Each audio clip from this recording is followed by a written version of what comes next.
So niliokoka mwaka wa 2021 na Roho wa Bwana akanijilia mwaka wa 2022 akanipa kazi ya kuhubiri injili yake kwa watu wote. Namshukuru Mungu kwa neema yake. Nashukuru Mungu kwa nafasi hii ambayo amenipa, kwa sababu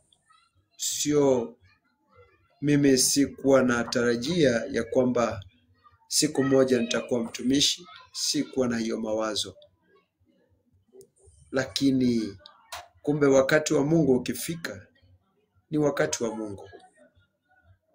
Unapoingia kwa Mungu kuna mambo yatatokea. Kudharauliwa